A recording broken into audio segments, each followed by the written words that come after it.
You are now listening to Femme Regard Podcast with Tessa Markle and Carolina Alvarez. Femme. Hey, Femme Fam. How many of you are beginner filmmakers like us who are trying to learn the trade all on your own? Scouring the web for help can be time-consuming and limiting. I mean, that's how we've learned most of what we know. But what if there was a structured online course on cinematography that you can follow right in the comfort of your very own home, aka editing bay? And that's why we're excited to spill the tea about our partnership with Tropic Color, a leading company in the production of LUTs, effects, and more. Most importantly, they've developed an online course that includes over 70 topics, led by 2 professional DPs who've worked on all types of sets and really know the industry. Tropic Color's Cinematography Masterclass will take you through pre-production, lighting, camera breakdown, and more. Here at Femme Regard, we only want to provide you with the best tools out there because we know it's possible to get better without having to spend thousands of dollars on film school. That's why we'd like to offer you a special discount code to sign up for Tropic Color's Cinematography Masterclass. Just head on over to tropiccolor.com, spelled the British way,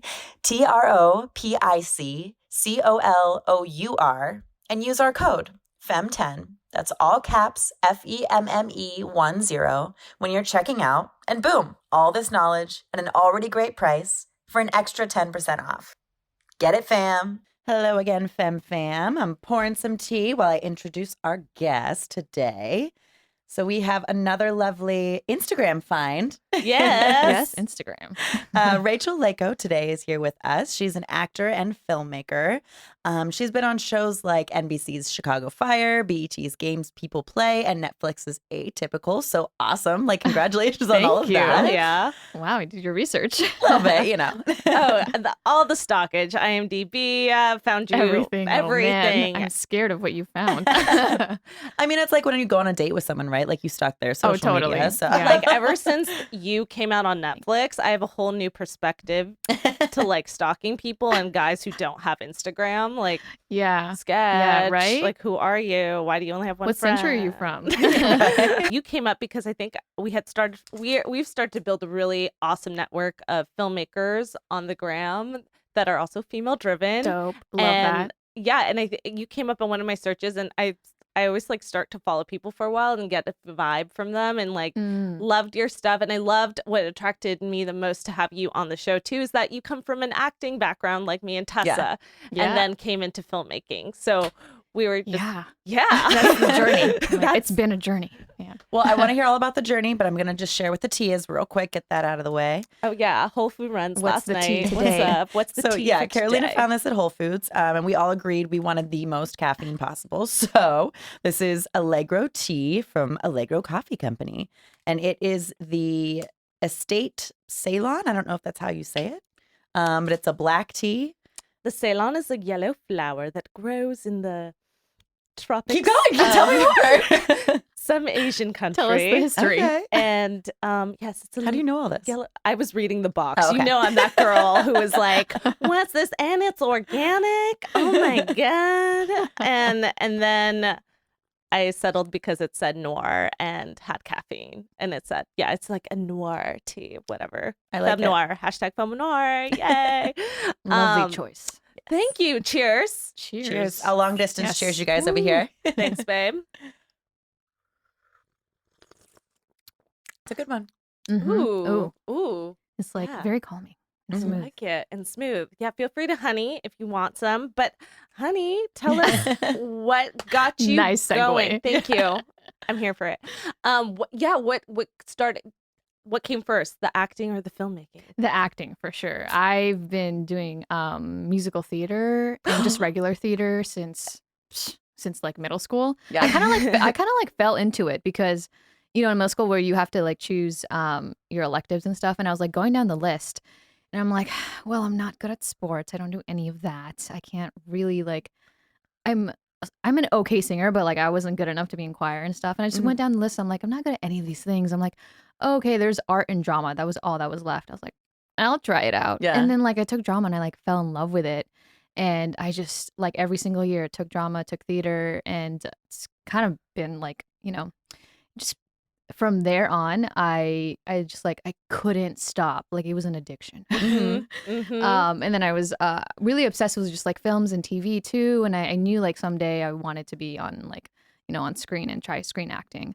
So I'm from Texas, and my family like definitely did not support me as many Asian families do. But for some reason, like they wanted to move to LA, to California, not for me, but they just were like, yeah, we kind of want a change of scenery. I think we're thinking about Hollywood. I was like, yes, let's go right now. Wow. So it's kind of just like it worked out in my favor. And then when I moved here in college, I took a screenwriting class. I was actually taking I took up nursing because my mom's a nurse. I hated it. It was so bad. It was so bad. Oh man. And I took a screenwriting class like without her knowing. And I like fell in love with that too. And I was like, wait a minute. I think for me with acting, I was like earlier on, the roles for women and for particularly women of color like were so stereotypical, and the roles I was going out for like really, really sucked. They were so bad.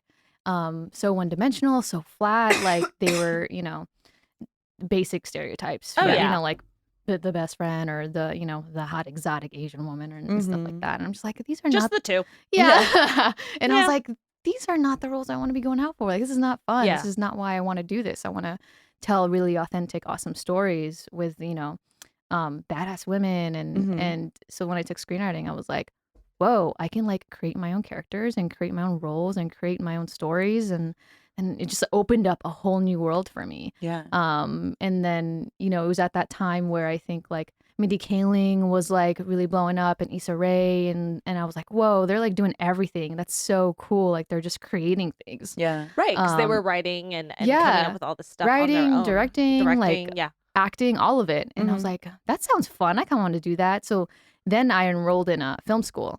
I went to Columbia College Hollywood. It's okay. It's fine. I'm just gonna be real, that. No, I love that. That's amazing. Like, yeah, I was like, it was good. It was. I definitely Got was your like, feet wet. I was definitely grateful for it. I think like you learn the most for filmmaking in general. Like, you learn the most about filmmaking is like when you're on set. Yeah. I mean, like obviously film school was cool. Like it taught me some things, all the basics and stuff. But I learned the most when I was just like creating my own stuff. And then from there it just became history, and I like fell in love with just creating in general, like, so now I just like, when I first enrolled in film school, I kind of just like dove right into it. I started like writing, directing, producing, acting, like all of it. That's Yeah. awesome. And did you just have like get your friends together, like from your Yeah. classmates, like that was, and then just started making things? Yeah, definitely. I think like, I just kind of tried to find my people, and we all kind of like stuck together, and we just started to like make stuff. You know? It's really fun. I love collaborating, and I think that's why I love filmmaking too. It's a huge collaboration. Yeah. Like, you start with one vision, but it grows when you have a lot of people. Right. Yeah. involved. So like for me with acting, it's they're like two different worlds. Like when you're in front of the camera and behind the camera. Totally. yeah. And then when you're like doing both, it's a lot, but I have so much fun doing it. It's a big challenge. I love challenges. So, yeah. That's No, awesome. I love that. That's exactly where we come from a place of being like, we're not finding the roles that we want to audition for, we Right. get excited for. So like, let's create them. Right. And that's Is that how you guys got started too? Yeah, Yeah. literally. So that's why it was 100%. like exciting to hear like that was literally us. Yes. Yeah. I mean, we didn't have biases, but still there wasn't always like the kind of badass female roles that we wanted to play. And that's where Femme Regard was born. And we didn't know it was going to be this at all. Yeah. What we're doing right now, like at all, which is so cool. Like it just transitioned to many other things. Yeah. That's So awesome. yeah, it's been an awesome journey, and it's cool to hear that someone else like vibed that and just went out and did it herself. Yeah, I think like more female filmmakers or just like filmmakers in general should just do that. I think. Yeah. And in the film school I went to, there were a lot of people who just like kind of, I don't know, they didn't immerse themselves as much as they could have, I felt like. Yeah. And I was just like, dude, just like you have all these resources, especially when you're in film school. You got like all this equipment, you have all Right. these things. Like just I get a lot of beginning filmmakers like asking me for advice. I'm just like, just create stuff. Like it doesn't matter if like you think it's bad or horrible, or I mean, it is going to be, especially when you're starting out. Right. I had like the first few films I did, oh my God, they're so bad, they're horrible. But I feel like, as you create more, you're just practicing and Exactly. like perfecting your craft more and more. Yeah. So yeah, I always say just like, I don't care, just like shoot something, even if like, On the in your little phone. iPhone, or Yeah. like, the quality doesn't have to be amazing. Like, Yeah. especially with Issa Rae, like her first web series was just Yeah. like, the quality was not great, but the content was so funny and so great. And like, So you look almost at her didn't now. care as much, like, Yeah. because the quality, the story, the content. Right. I was really like, good. I don't know. I just had this like, I just want to make things. Yeah. I just want to make things. And then, as you continue to grow as an artist, like you really learn your voice and you really learn like your style and everything. So I think like that all comes from just practicing. Yeah. I and, mean, like, you creating have to things. start somewhere, right? Right. And I think a lot of people that aren't like in the film world don't see that, or they don't realize that, everybody starts somewhere. Like every celebrity, even that people say that it was their quote unquote first movie. Yeah. No, You're like, it was no, their no, first no. studio movie that they had Right. a lead in. That was not by Right. any means their first movie, Yeah, there's not really like this overnight success that you see. I Right. mean, I even had that like perception before coming into Hollywood and before getting into the business. I was just like, wow, like they came out of nowhere. It was probably like a overnight success. Like someone just found them on the street. I mean, there are stories like that, but very, very, very rare. Yeah. A lot of what you see is like years and years in the making. Like I think that's another thing that a lot of people don't understand about filmmaking and the business in general, is just like it takes years. It is a struggle. Like to be real, it is a struggle. It's so hard. What's the biggest challenge you think as a, I guess, as an female actor, filmmaker, do you find that there are prejudices that you're facing on a day-to-day basis, or like what's been the biggest challenge for you, even aside from like the female as just a creator, I think I definitely would say the resources, I feel like, but I think it's getting better for sure. Like now that there are so many more, there are a lot of like labs and fellowships and diversity fellowships and just programs in general that are helping out and supporting artists that are coming up, which is really awesome. And I feel like that has given me a couple like really great opportunities. And also I think just like my own personal challenges too. Like I struggled a lot with my mental health, which then I feel like can really set you back when you're not taking care of yourself. So like I'm a huge mental health advocate, and you list that on your Instagram yes. profile. So yes, if you want to touch on that like briefly. yeah, totally. Like I think for a couple years, I was creating and stuff, but I was not taking care of myself, and then like I took maybe like kind of a year off, quote unquote off, to really just like take care of myself and understand myself more and know how to deal with the ups and downs with the industry, because like especially like as an actor, I mean just as a creative in general, you're putting out your stuff, you're putting yourself out there, your soul, it's like a little bit of you and you're out there. getting judged all the time, like critiqued all the time, and it's just like trying to figure out what you can do to like not let that affect you, because that can really get in your head. I get like a lot of anxiety from that, and so when you really know yourself and take care of yourself, I like found I just kind of like went on this whole journey of like, okay, I'm becoming more of me, and then my art got better, my like confidence levels got better, my everything got better. I started booking more, just because I felt so much more comfortable in my own skin. And I was like, okay, yeah, like I'm not gonna let any of this stuff affect me anymore. I mean, it still does, but like I have a better handle of it, you know. So I definitely like advocate for that too. Is just like taking that time to really like balance yourself and like know your like know your boundaries, know what you need to remove from your life. Just like to get yourself into like a really healthy space is so important as a creative. I don't know if you guys like have experienced that at all from like from the industry, but for sure, yeah, it's so tough. I think too, it's awesome to create things that inspire people. You know what I mean? And whether it's is something that's like specifically about mental health or whatever it is, just anything that can make people feel good and make people feel inspired and, you know, all that kind of stuff. Like I was involved in a project called Correspondence that we're still kind of like pumping right now, but it's a mini series about a suicide prevention hotline. So it's kind of like the point is to kind of remove the stigma. Yeah.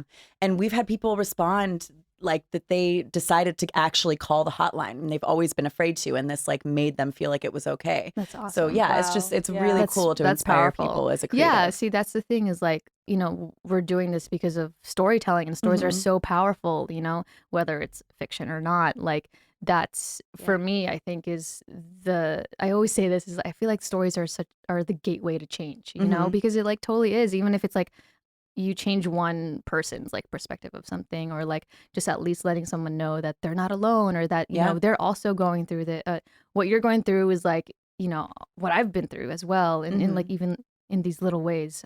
Yeah, I love storytelling. And we have, that's our responsibility as filmmakers. Yeah. And that's why it's again pouring again our soul into something. And scary. Yeah. I think because you're like, did our message come across? Right. Like, are people gonna misjudge it, misread it, not understand it? But at the end of the day, I think for those who are like nervous about that, you gotta just face the music and like yeah. A lot of that too is like there's so much fear and like just kind of going back to, you know, first starting out and like creating things. And I remember like a lot of it too. Sometimes I was, or I'd see a lot of my friends like not wanting to do something, but then like, and they keep saying that they're gonna do it. I'm like, I'm working on the short. I'm gonna do it. And I'm like, 3 months go by. I'm like, how's the short doing? And they're like, I haven't done it yet. And I'm like, why? Why? Like you can do it now. Do you need help? Like, what do you need? But it's like, you know, it's a lot of fear because of the fact that like, you know,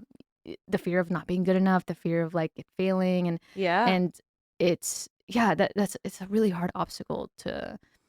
Or even like what you want to tell. Like, I know I have some stories about like some personal stuff that I want to share, but it's like, so scary. Am I ready for that? Right. Like, am I ready for people to really know me like that? Or like voice my opinion on something that like, I'm not here to judge. It's just my perspective on it. And so it's like, take it or leave it. But, and it's like, can I convey it well? So like, I know I've had conversations with like filmmakers, and a friend was like, yeah, that you got to go tell that's your story. And I'm like, I know, but I don't want to talk about it yet. Right. So I do think you have to, it's a brave task. Totally. But I feel like when you do tell that story, that's the story that's going to emulate with everyone the most. That's actually going to be the most impactful film you probably ever make. 100%. So like, I'm always just like, okay. do it. Figure it out. Well, that's why I think it's funny whenever people are like, oh, well, like actors and filmmakers, like that's not a real job. They're not really, you know what I mean? And it's like, okay, first of all, you have no idea what goes into this. You're pouring your heart and soul and all your money and all your time. Right, everything. But honestly. on top of that, like what would other people do if there wasn't TV and film?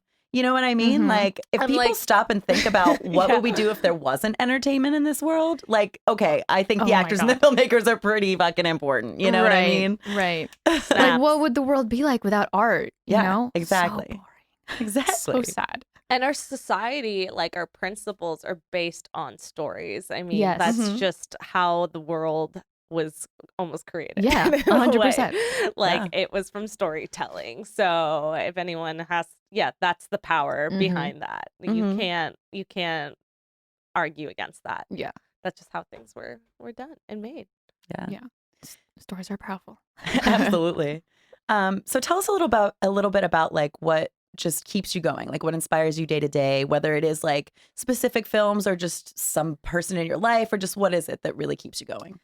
Oh man, what inspires me? A lot of things. I think like seeing other art for me, like other film. I watch so many shows, so many films, and I listen to a lot of music too. Music really inspires me, especially when I'm writing.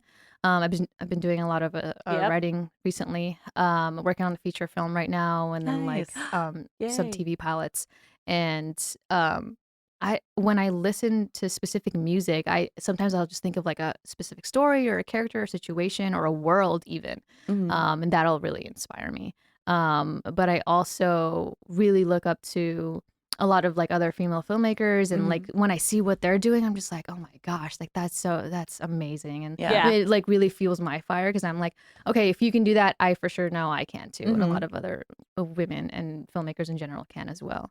Like I was saying, like Issa Rae is probably like one of my favorites, Mindy Kaling, and recently Alma Har'al, who directed Honey Boy. Yeah. Oh my God, I'm obsessed with her. I'm obsessed like, with her. I'm so obsessed. I met obsessed her. with I met her twice. She's Shut such up. a lovely woman. Like Yeah. so sweet. Like when you meet her, she's just like so soulful and so like, oh my God, she gave me like the best hug ever, and I'll never forget it. And I was That's like partying amazing. with her.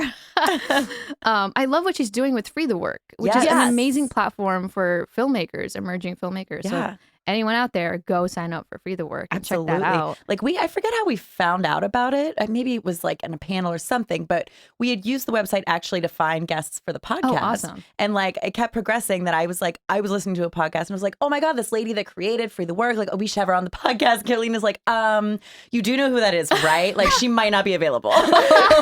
I mean, who knows? Try it. Yeah. I mean, she's super cool and awesome, and I'm very she's very supportive of female filmmakers. So why not? Yeah. I feel like she could be on mean, your podcast. girl. Yeah. Awesome. By the way, listeners, I think we have talked about this before because Free the Bid and Free the Work, are they separate or They're is separate. it just okay? Yeah. Because one is like international or something, right? I Is that the think. difference? I think. I can't remember. But there is Free the Bid and Free the Work. Right. And it's a database to find female filmmakers, writers, editors, like Mhm. all across the board. And it's awesome. We found some really great people. Yeah, and So- you can like watch their work. And watch their work. Yeah. I forget. I wish I remembered her name, but yeah, I've watched other female filmmakers and it on there, and it's so Mhm. inspiring. Such a great resource. Yeah. I love it. Well, that's Oh, how we yeah. first found Taylor Brash Yeah. from season, what was that, 3? Yeah. But yeah, great resource. Amazing. And it's again, I love that you say that, it's not a competition. It's like, Yeah. Mhm. it's It's not. inspiration. It's something that should fuel you at the end of the day. Yeah. Right. Yeah. Like, We should all be like supporting each other, Yeah. like there's space for all of us for sure. Totally. Yes, absolutely. Because everyone has their own story and their own Yeah. upbringing. Yeah, Yeah. I think that's another thing too, is like before, early on in my career, I was just like, oh, I want to tell this story. Oh, someone else already told it. But like you're your own unique artist that can tell the story in a different way that no one else can. Right. You know? Exactly. So Because that- truth be told, every story has been told.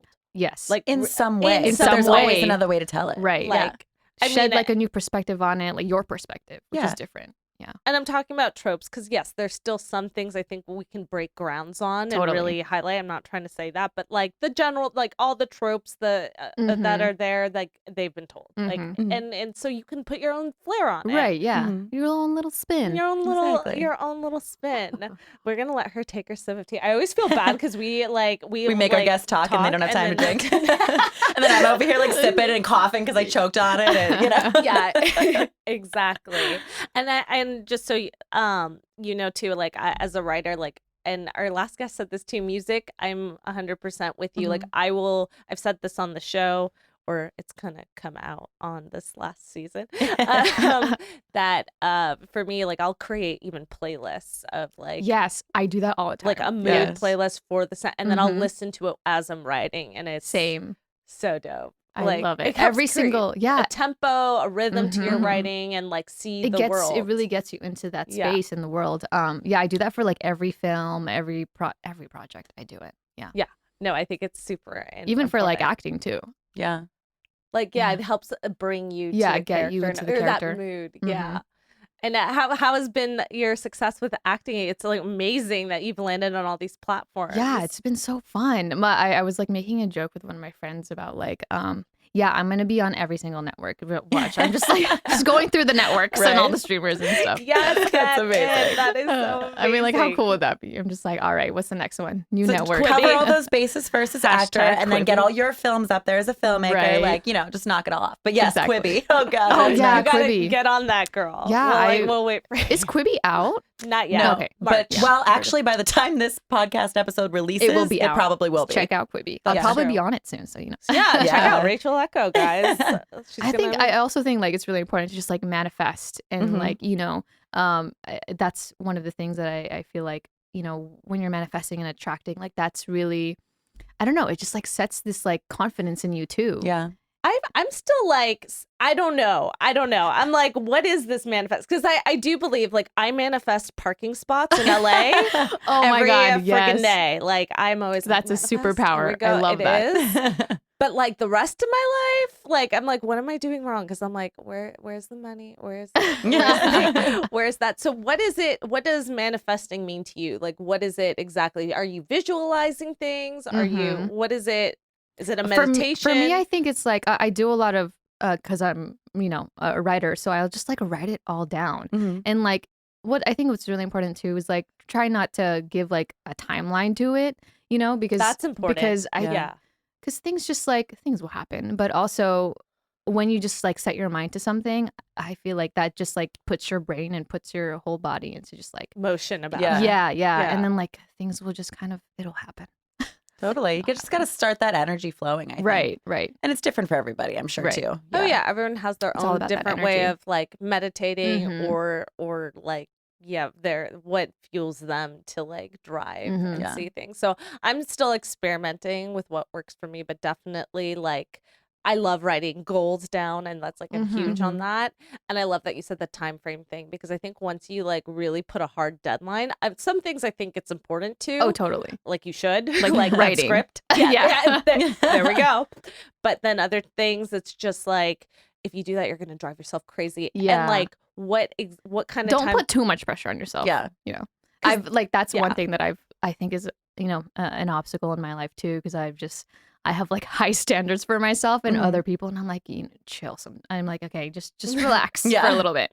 Totally. Yes. I was listening to another podcast that told me, and I thought this was like really a great piece of information, was that, confidence is built on the expectations that you've met for yourself. So Mm. like if you're setting up like expectations all the way up here and you're Mhm. not reaching them because you've set these ridiculous Yeah. deadlines and like Mhm. goals for yourself, that's when your confidence decreases. It's all Totally. and your self-confidence. Yeah. And then that's when you start this like horrible like, going downhill with Yep. like with Yeah. yourself.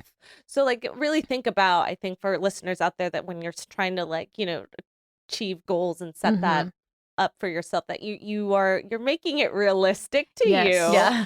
Because that comes from the accountability that you set with yourself. Yeah. Because I'm like, I noticed too, like if I'm not hitting that deadline, like I will stay up all night to like Mhm. make a script deadline or Mhm. whatever, because like I'm like I know I have to do it. Mhm. Yeah. But then it's like if it's like something else, like career move wise, that's when it like anxiety builds if I'm like really Yeah. overreaching, because Yeah. like there's just stuff you can't There's control. exactly. Yeah, I was just about to say that. there are things you Are can't you control. Scorpio? Scorpio moon. Oh, Mm. cheers. I'm just a love it. Virgo over here. This is my so- Virgo bitch over here. My yin gang. Yeah. I'm yang gang. So. Yang gang. Love it. Yeah. Yeah, no, I was just gonna say that is like, not putting too much pressure on yourself, but also putting like actionable steps towards like your bigger goal, which is like Mhm. so important. For me, when I'm writing a script, I try to write at least like 3 to 5 pages every single day. So it's like making those small goals towards your bigger goal every Mhm. single day. Absolutely. That is perfect advice for our listeners. You Yeah. know, just small but consistent. Yes. Yeah. Small, consistent, actionable steps. And it keeps you inspired and motivated too. You Mhm. don't feel like you're just like And you're over it. you're Yeah. again keeping yourself accountable, and Yeah. then Right. your confidence is building up because you're like, wait, I'm doing this. I'm Mhm. actually doing this and making the film that I'm scared to finish or whatever. And I think it's also important, like, go out there and try to find your tribe and find your community, because like I started a writers group as well for like female screenwriters, and Nice. we meet every month, and like we give each other our scripts and just give Oh my God, I feedback and love give that. notes, and Yeah. it's so helpful, and it's like it keeps you inspired and keeps you going, because when they give me notes, like good ones too, and I'm like, oh wow, you like this? Like this is good. Yeah. Oh, okay, know, and then that's so yeah, amazing. it's really helpful, and then it makes you a better artist as well. Yeah. When you're like just practicing that again, as I was saying, practicing your craft. Totally. Well, to wrap up, tell our listeners, first of all, how they can find you, also how they can find this writers group that I didn't know about. Yeah. You can find me on most of all the social media platforms. Instagram is at rachel.leyco. Twitter is the same except without the dot. I don't know why Twitter won't let me put dots. Whatever. I know we have an It's underscore fine. on ours on Twitter, so yeah. I have a YouTube. There's stuff. Oh, I have my short films on YouTube. So yeah, you can check that out. Yes. You can just look up my name, Rachel Leyco, on YouTube. And what else? Oh, this is fun. I just finished filming and recording my own mental health podcast Nice. with one of my friends, and you guys have a better setup than we do because we're very small and we just started. But yeah, it'll be coming out like March 2nd. If you follow me, you'll know all We'll the pump it all the out. deets Yeah. No, and yeah. stuff. Please let us know. We'll What is share it called? It's really funny. It's called Batshit Bitches because we're batshit. So yeah. I love it. But yeah, that's coming out like March 2nd. Yeah. Awesome. I'm working, Congratulations. and then I have a web series called Crazy that is in post production, which is a mental health web series. It's not out yet, but we're hopefully sometime this year. Awesome. Amazing. We'll keep our eyes out for that. Oh, that's so exciting. Yeah, Yeah. and then just follow me and you'll see all my new stuff that I'm working on. I'm working on a lot of scripts right now and working on my feature film, which I'm really hoping to get funded by the end of the year. So fingers crossed on that Yes. one. We feel you. Hashtag me too. Well, So, thank you so much for coming on Yeah, today. thanks This for has been having me. awesome. This was fun. Yes, and thank you, listeners. We will see you next time. Thanks for listening to Femme Regard Podcast. If you like what you hear, tune in next time for more tips on the filmmaking business and insightful conversations with industry professionals over tea. We can only grow with your support, so please subscribe, share, rate, and give us a 5-star review on Apple Podcast. If you leave us a great comment, we might give you a shout out on the show. For more on us, check us out at femregard.com.